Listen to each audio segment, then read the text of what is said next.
Hi everyone, welcome back to my YouTube channel. तो कैसे हैं आप सब लोग? आई होप आप सब अच्छे होंगे।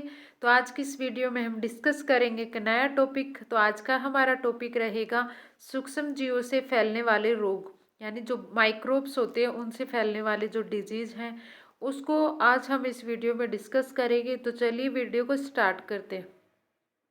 सबसे पहले बात कर लेते हैं सूक्ष्म जीव होते क्या हैं। तो सूक्ष्म जीव क्या होते हैं? जिन्हें हम खुली आंखों से नहीं देख सकते, जिनको देखने के लिए हमें सूक्ष्मदर्शी की हेल्प लेनी पड़ती है, इसीलिए इनको सूक्ष्म जीव कहते हैं।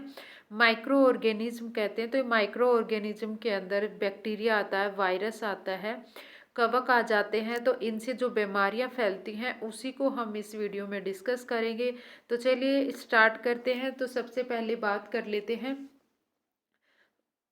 पहला हमारा यहाँ पे रोग रहेगा क्षय रोग, जिसको बोलते हैं ट्यूबरकुलोसिस, यानी टीबी के नाम से भी आपने सुना होगा। जो टीबी होती है उसी को क्षय रोग बोला जाता है। बैक्टीरिया से होने वाला रोग है टीबी। बैक्टीरिया का नाम याद रखना है। एक ये याद रखना है कि क्षय रोग किससे फैलता है, तो बैक्टीरिया से फैलता है। बैक्टीरिया का नाम रहेगा माइक्रोबैक्टीरियम ट्यूबरकुलोसिस। तो ये भी हमें नाम याद रखने हैं। अब बात करें इसका इन्फेक्शन का कि फैलता कैसे है। तो यह मुख्य रूप से छींकने, खांसने या संक्रमित हाथों को स्वस्थ स्वस्थ हाथों से मिलाने, यानी कोई हेल्दी पर्सन है उसको अगर कोई इन्फेक्टेड पर्सन के साथ वो हाथ मिला लेता है तो उससे भी टीबी फैलने का जो है चांस होते हैं। छींकने पर मुंह के साथ लार, मुंह से जो लार बाहर निकलती है उससे बैक्टीरिया भी बाहर आ जाते हैं। और वही बैक्टीरिया अगर सफाई नहीं रखेंगे तो आसपास के व्यक्तियों में भी वो फैल जाता है। उसमें उस एनवायरनमेंट में हम सांस लेते हैं तो उस सांस के साथ वो जो हेल्दी पर्सन होता है उसकी बॉडी के अंदर भी एंटर कर जाते हैं। टीबी का संक्रमण होने पर ये लगभग 4 से 6 महीने लगा देता है ठीक होने पे।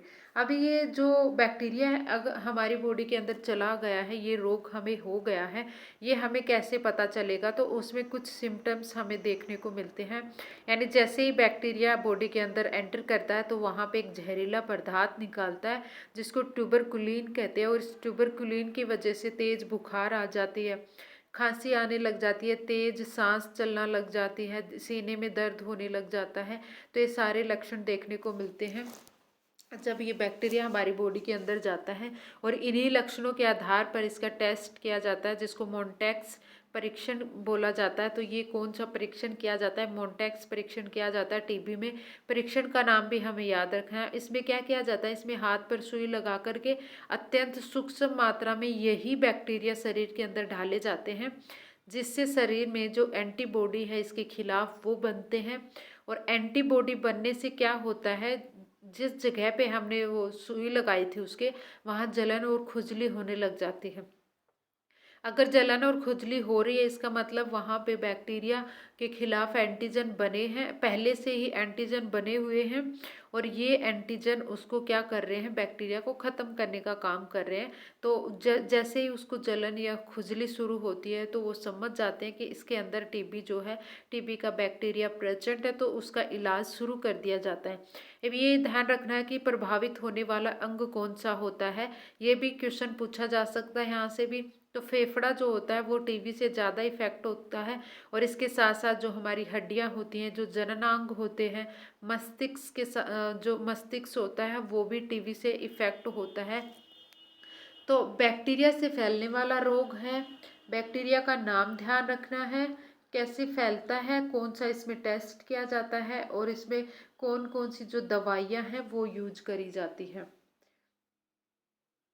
तो टीबी टीबी होने पर जो दवाइयाँ हम यूज करते हैं तो इसमें आ जाएगा, एक तो हमारा होता है रिमेप्सिन, एटीबी होता है, सीडेल, एबिटोल सी डोट आदि। ये क्या है? दवाइयाँ होती हैं जिनका यूज किया जाता है। नेक्स्ट बीमारी हमारी रहेगी खसरा, जिसको मिजल्स भी बोला जाता है। तो मिजल्स जो होता है खसरा वायरस से फैलने वाली बीमारी है। तो ये ध्यान रखना है, वायरस से होने वाला रोग है हमारा खसरा। वायरस का नाम रहेगा रूबेला वायरस। इन्फेक्शन की बात करेंगे तो ये मुख्य रूप से बच्चों में नाक से निकलने वाली जो बलगम होती है उससे फैलता है। और गंदगी वाले स्थानों पर रहने वाले बच्चों में ये ज़्यादा होता है। इसका मतलब क्या है?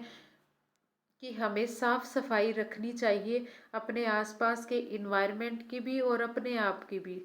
टाइम पे रोज़ हमें नहाना चाहिए और उसके साथ साथ साफ सुथरे कपड़े भी पहनने चाहिए। सिम्टम्स क्या देखने को मिलते हैं, तो जब रुबेला वायरस हमारी बॉडी के अंदर एंटर कर जाता है, तो उसकी वजह से उसको जब उसके अगेंस्ट एंटीबॉडी बनते हैं तो उसमें क्या होता है, तेज बुखार आ जाती है, खांसी जुकाम हो जाता है, आंखों में जलन होने लग जाती है, आंखों में खिंचाव आ जाती है, लाल हो जाती है आंखें। और इसके साथ साथ और भी द्वितीय लक्षण भी इसमें देखने को मिलते हैं, जैसे जो शरीर होता है उसके ऊपर लाल दाने निकल आते हैं। और ये जब दाने हमारे लाल लाल दाने देखने को मिलते हैं, रोग बिगड़ने पर फेफड़े भी प्रभावित होते हैं। अगर बीमारी ज़्यादा फैल जाती है तो स्किन के साथ साथ इससे जो फेफड़े हैं वो भी इफ़ेक्ट होते हैं। रोगी जो होता है उसके अंदर कमजोरी आ जाती है, उसको थकान महसूस होने लग जाती है। अब इसका उपचार क्या करें, हम कैसे इससे बचें, तो इसके लिए मीजल्स का टीका लगाया जाता है। एमवैक मीजल्स का बच्चे के 9 या 12 महीने के बीच में लगाया जाता है। तो ये टीके जो होते हैं वो सारे लगवाने चाहिए। जब भी किसी के छोटा बच्चा जो है वो पैदा होता है तो सारे टीके टाइम टू टाइम लगाने चाहिए। दाने होने पर विशेष ध्यान रखना चाहिए, क्योंकि इनके झड़ने के बाद क्या होता है, संक्रमण फैलने का खतरा ज़्यादा होता है। स्वयं देसी इलाज ना करें, एक अच्छे से डॉक्टर के सलाह लेकर उचित दवाइयों का हमें यूज करना चाहिए। नेक्स्ट बीमारी रहेगी डिप्थीरिया, गलघोटू रोग भी इसको बोलते हैं। तो ये भी बैक्टीरिया से होने वाला रोग है। और इसके अंदर क्या होता है, बच्चों का गला घुटकर जो है डेथ हो जाती है, इसीलिए इसको गलघोटू रोग भी बोला जाता है। तो डिप्थीरिया है, गलघोटू रोग बैक्टीरिया से होने वाला रोग है। कोर्ने बैक्टीरियम डिप्थेरी इसका बैक्टीरिया का नाम है। तो इस डिप्थेरी इसके लास्ट में लगा हुआ, जिससे हम पहचान भी सकते हैं इसको। संक्रमण इन्फेक्शन की बात करेंगे तो इन्फेक्शन मुख्य रूप से खांसने, छींकने, थूकने व लार के गिरने से फैलता है। ये संक्रामक रोग की श्रेणी में आता है, यानी फैलने वाला रोग होता है ये भी, डिप्थीरिया भी।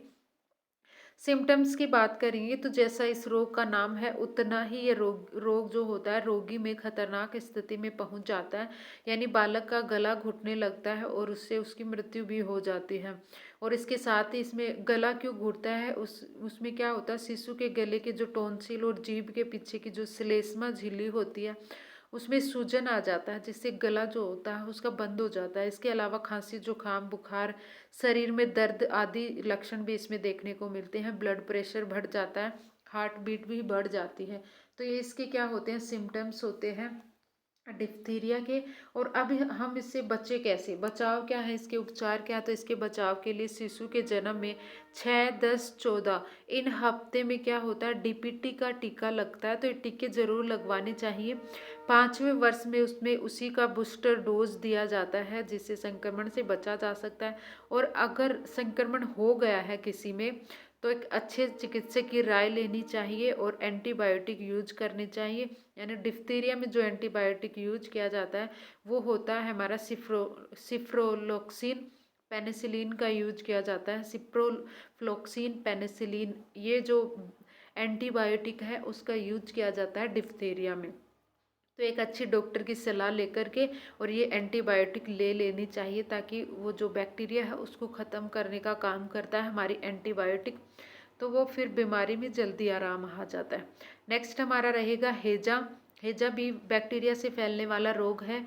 कारक का नाम क्या रहेगा, विब्रियो कोलेरी जीवाणु, यानी जीवाणु से होने वाला रोग है। जीवाणु का नाम याद रखना है, विब्रियो कोलेरी।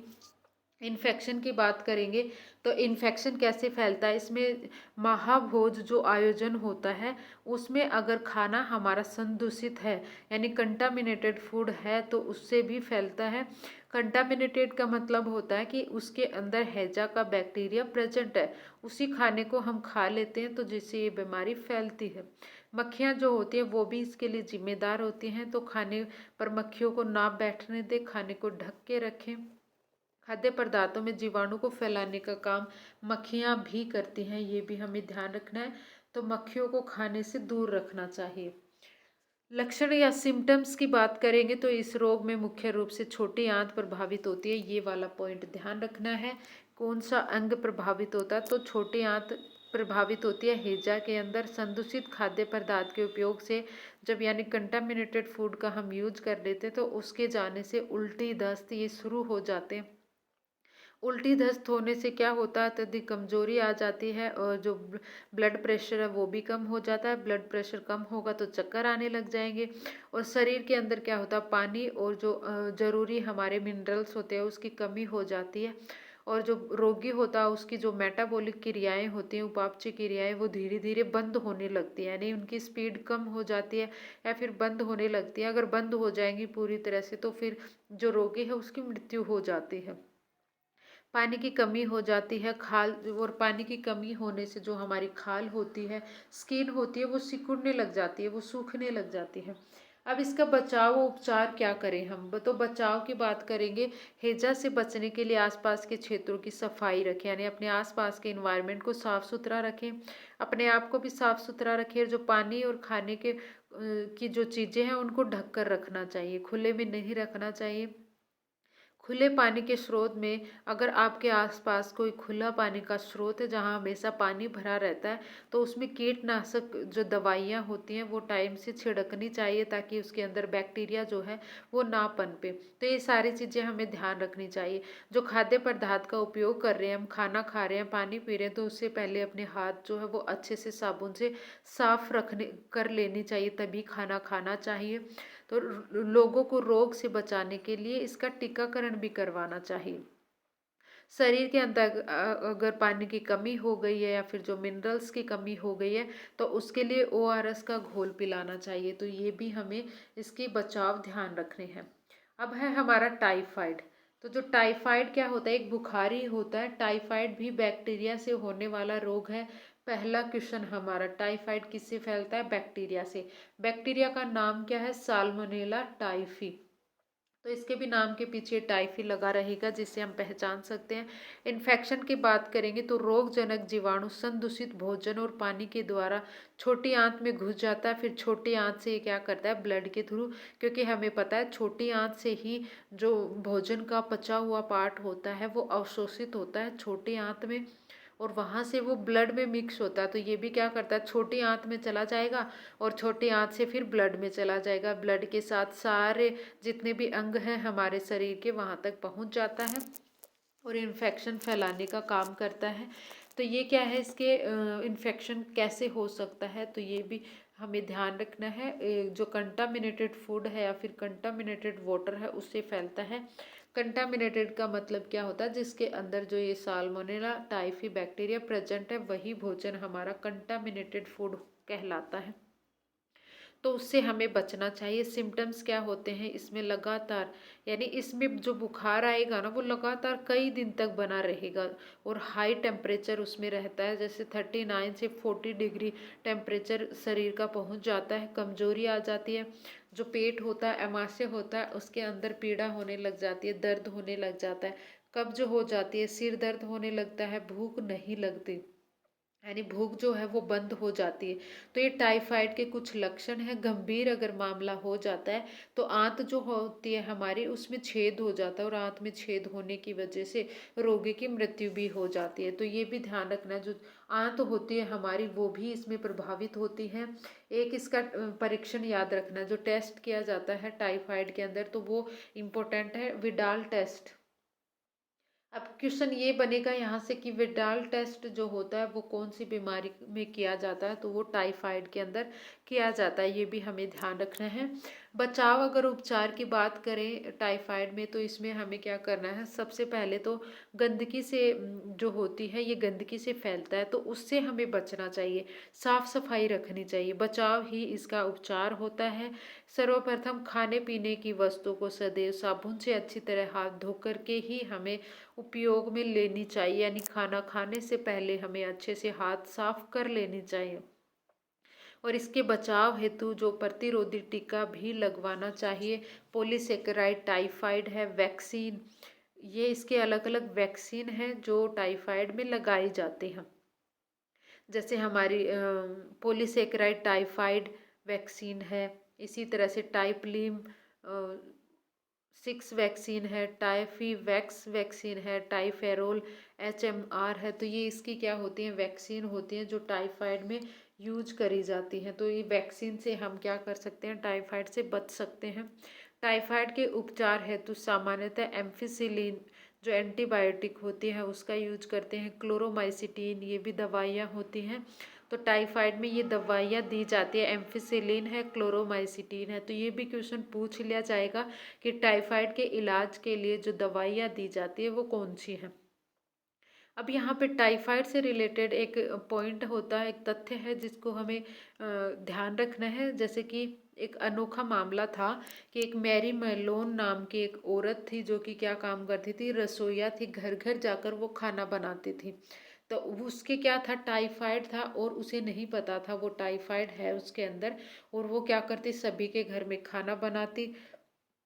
वो जो खाना था वो उसकी वजह से कंटामिनेटेड हो जाता है, यानी वो जो बैक्टीरिया था उस उनके भोजन में चला जाता था। तो उसने कई वर्षों तक बहुत ज़्यादा टाइफाइड अपने आसपास फैलाया था। तो उसको टाइफाइड वाहक वाहक के रूप में जाना जाता है उस औरत को। और उस टाइफाइड फैलाने की वजह से उस औरत का मैरी मेलोन जो थे उसका नाम उपनाम रख दिया गया था टाइफाइड मैरी। तो ये भी ध्यान रख लेना यहाँ से। तो ये था आज का हमारा टॉपिक। आई होप आपको समझ आया होगा। जितने भी दे रखे थे सिलेबस में वो मैंने सारे करवा दिए हैं। वीडियो अगर पसंद आया तो वीडियो को लाइक कर देना, चैनल को सब्सक्राइब करना। Thank you for watching my video.